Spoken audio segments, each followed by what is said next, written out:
ولې باندې طلاق غواړم چې ما نور وخت د جاوید فنا سره نه کړي. دې ما نه په خپله خوښه طلاق اخلي، زه ورته طلاق نه ورکوم، خو زه دې دومره مجبوره کوم چې ما له دې طلاق اخلي. اوس تا له زه طلاق درکړم، ته خوشحاله یې؟ په خپله خوشحالۍ اخلې؟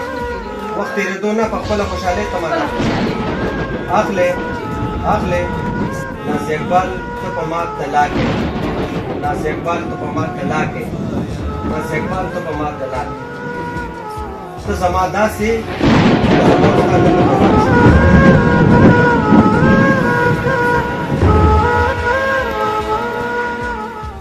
چې دا درې طلاقه په یو ځای باندې د یو حسابي کې درې، دا مثلا په ډېرو ځایونو کې بیانه کړې ده او دلته بیا بیانه کړو.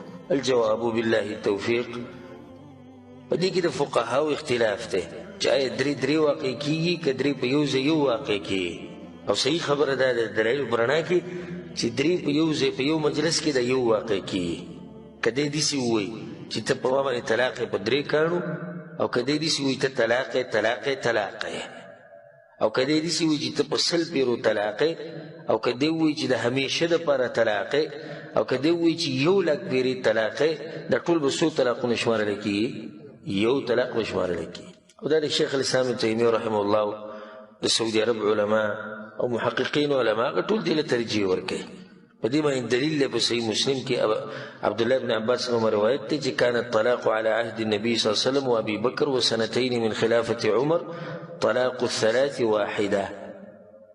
د رسول صلی په زمانه کې ابوبکر صدیق په زمانه کې د عمر بن خطاب په خلافت کې 2 کالو پورې د 3 طلاق به یو شمارل کېدو. بیا چې کله عمر بن خطاب ولیدو چې د خلکو د طلاق نه ګپ شپ جوړ کړي، نو هغه بیا وی درې واقع کېږي، او دا د هغه یو سیاسي فیصله وه، دا د هغه خپل اجتهاد، او بیا دا هم صحیح ثابت دی چې هغه بیا دا ویلي و ارمان چې داسې ما نه وی کړی. خو دا په هغه ټیم کې هغه دا فیصله دې دپاره وکړه چې دا خلک د دې طلاق نه منع شي.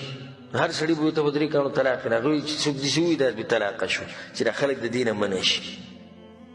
دغه شان دا یاد ساتئ چې طلاق یو بدعي طلاق ته یو سني. بدعي هغه دی چې هغه د شریعت خلاف، او سني هغه دی چې هغه د شریعت موافق. د شریعت موافق طلاق دا دی چې یو سړی خپلې ښځې له طلاق ورکړي او هغه پاکه یي د حیض نه. دویمه دا چې په دغه پاکوالي کې ورسره کوروالی نه یې کړی. درېیمه دا چې دا طلاق به یو وي. ګوره الله سبحانه وتعالی په قرآن کې څه وایي؟ یا ایها النبي اذا طلقتم النساء فطلقوهن لعدتهن. صحیح طلاق ورکوي چې عدت او د هر څه پکې معلوم وي که. بله دا الله سبحانه وتعالی څه وایي؟ الطلاق مرتان. طلاق چې د هغې نه باید رجوع کېږي دا 2 دي. درېیم طلاق چې دې ورکو نو بیا خبره ختمه شوه.